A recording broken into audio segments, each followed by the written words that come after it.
आज हम पढ़ेंगे सब्जियों का मेला बाल उपन्यास। सब्जियों का मेला सब्जियों का महासम्मेलन। इसको किसने लिखा है? बोलो। प्रकाश मनु ने। किसने लिखा है? प्रकाश मनु ने। अब देखो, तुम भी गाओ मूली रानी, इसकी पहली कहानी है। हर साल सब्जियों का एक महासम्मेलन होता था वर्षा ऋतु में। सब्जियों का महासम्मेलन कब होता था? वर्षा ऋतु में। इस सम्मेलन में सब गाते थे। कोई कोई ढोल बजाता, कोई कोई सितार छेड़ता, तो कोई पखावज बजाने लगता। किसी किसी को बांसुरी के सुर छेड़ना भला लगता। संगीत की अच्छी गोष्ठी जम जाती। सब चाहते कि उनका बढ़िया से बढ़िया गायन लोगों के सामने आए। सब झूम झूम के सुनते और दाद देते। पर मूली रानी का मन यह सब देखकर बड़ा तरसता। किसका मन तरसता था? मूली रानी का।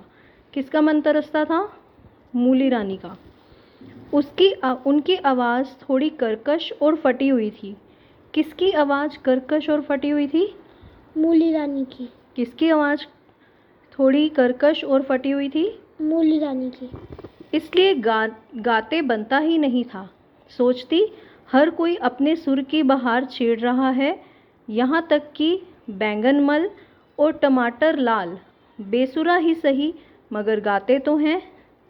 और धनिया चाची और पुदीना दीदी का तो कहना ही क्या है। उनका गला ऐसा लचकदार है और सुर में ढला है कि सब और संगीत का जादू सा बिखर जाता है। तो संगीत का जादू कौन बिखेर सकता था? धनिया चाची और पुदीना दीदी। धनिया चाची और पुदीना दीदी। धनिया चाची और पुदीना दीदी। तो धनिया चाची और पुदीना दीदी का तो कहना ही क्या। उनका गला ऐसा लचकदार है और सुर में ढला है कि सब और संगीत का जादू सा बिखर जाता है। और एक मैं हूँ कि सोचते सोचते मूली रानी को इतना दुख हुआ कि वह अंदर ही अंदर रोने लगी। उनके आंसू गालों पर बह बहकर जमीन पर गिरने लगे। सोच नहीं पा रही थी कि किससे कहे अपना दुख। यानी मूली रानी जो थी वो, उसके आंसू जो थे वो बहुत गिर रहे थे। उसमें मूली में वैसे भी बहुत पानी होता है ना। तो वो सोच रही थी कि अपना दुख किससे कहे। एक दिन लौकी दादी ने देख लिया कि मूली रानी बड़ी उदास है। उन्होंने मूली रानी के सिर पर बार बार हाथ फेरते हुए कहा कि तू मुझे बताना पगली, तुझे क्या दिक्कत है। तो मूली रानी अपना दुख किससे कहने गई थी? बताओ। लौकी दादी से।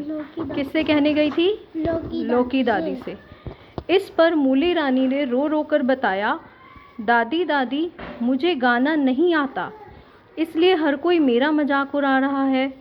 कहते कहते मूली रानी फिर हिचकियां भर भर रो पड़ी। और लौकी दादी के मनाने पर मूली रानी रोती गई। इस कदर रोती कि रोते रोते आंखें ही सूज गई। मैं मूली हूँ तो क्या इतनी मामूली हूँ कि हर कोई मेरा मजाक उड़ाए? मूली मामूली होती है? नहीं ना। मूली रानी ने सिसकते हुए कहा, फिर कुछ रुक कर बोली, पिछले दिनों जब मैं मंच पर गाने के लिए गई तो महामंत्री आलू राम झल्ला कर बोले कि अरे जाकर गाजर देवी को बुलाओ, वे आकर गाएंगी। यह मूली भला क्या गाएगी? तो महामंत्री कौन थे? आलू राम। कौन थे? आलू राम। तो अब देख लो दादी, गाना न आने से लोग किस कदर मेरा मजाक उड़ाते हैं। इस पर लौकी दादी को बड़ा दुख हुआ।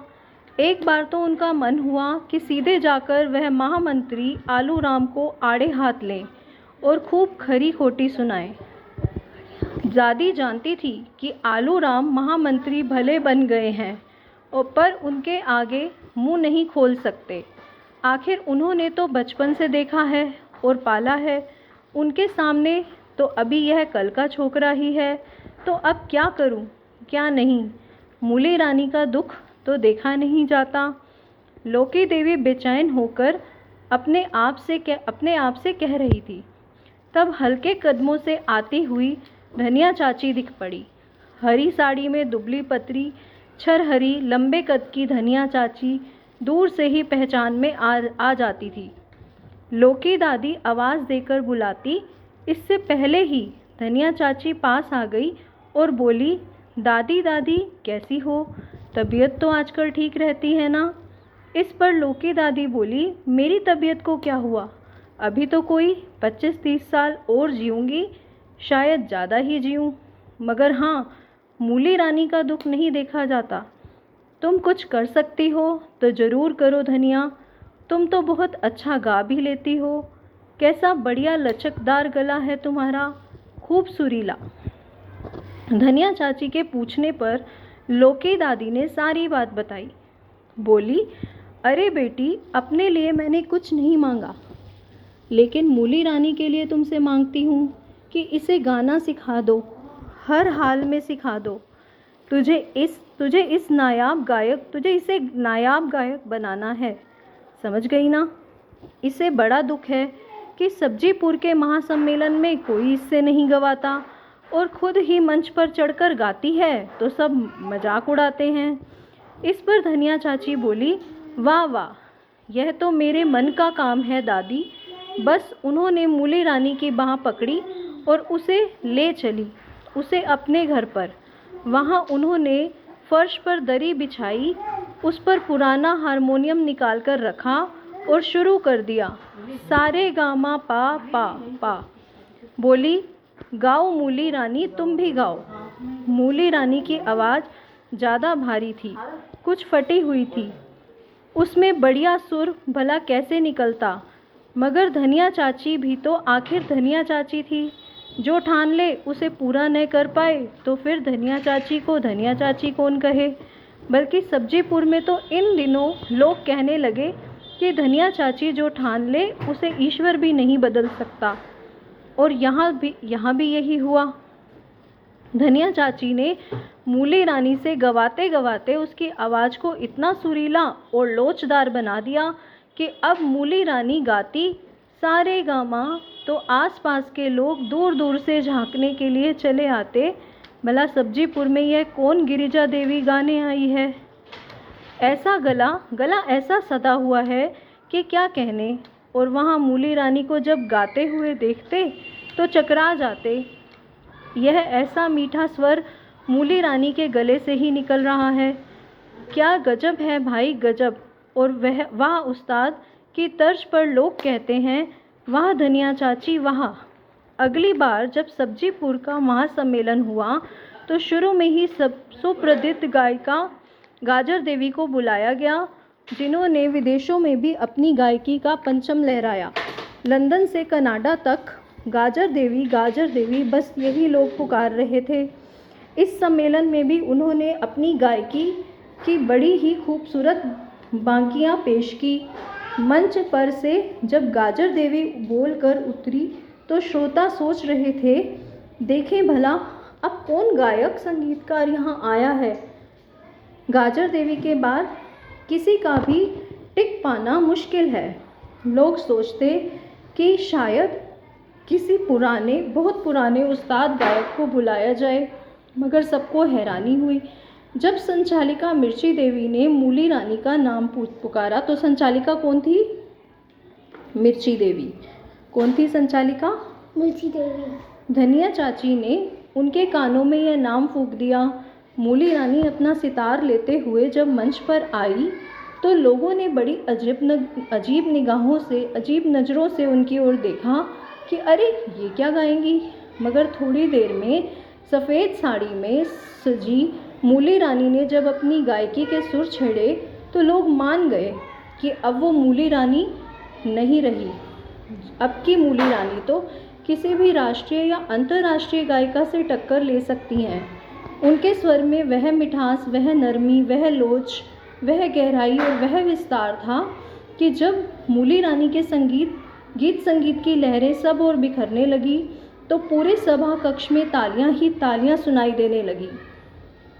सबने खड़े होकर सब्जीपुर की इस नई और अनोखी गायिका का स्वागत किया और फिर जब तक मूली रानी गाती रही, लोग इस कदर सुनते रहे जैसे उन्होंने सब पर जादू कर दिया हो। कार्यक्रम के बाद मूली रानी को रंग रंग के सुगंधित फूलों और बधाइयों का इतना बड़ा टोकरा मिला कि संभालते संभलते नहीं बन रहा था। लोकी देवी खासकर उसका गायन सुनने आई थी और जब कार्यक्रम पूरा होने के बाद उन्होंने कांपते हाथों से मूली रानी के सिर पर हाथ फेरा तो मारे खुशी के मूली रानी का रोना ही छूट गया। बोली, यह सब तुम्हारे कारण ही हो पाया है दीदी। मैं तो निराश हो गई थी।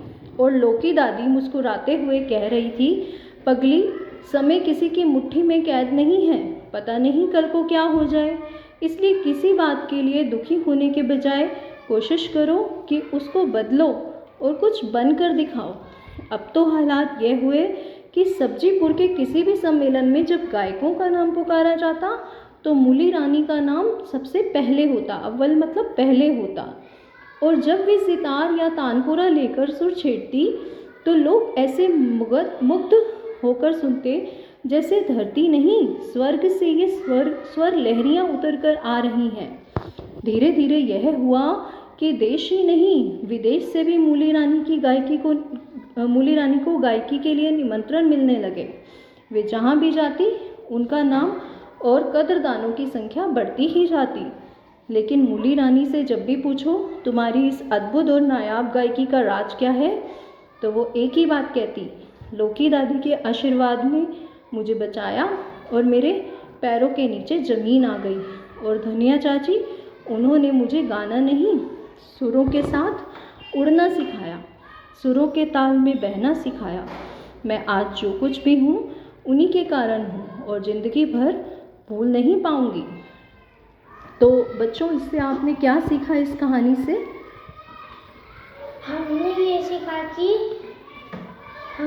सीखा कि हमें हार नहीं माननी चाहिए। हाँ, हमें अगर हम किसी चीज़ को पाना चाहते हैं तो हमें उसके लिए कुछ करना ही पड़ेगा। हाँ, रोने से कुछ नहीं होता। हाँ, और दृढ़ निश्चय अगर हम कर लें तो हम सब कुछ हासिल कर सकते हैं। तो कैसी लगी बच्चों कहानी? ठीक है, अच्छी लगी ना? तो अगले कहानी के लिए अगले वीडियो का इंतज़ार कीजिए। Okay, good bye.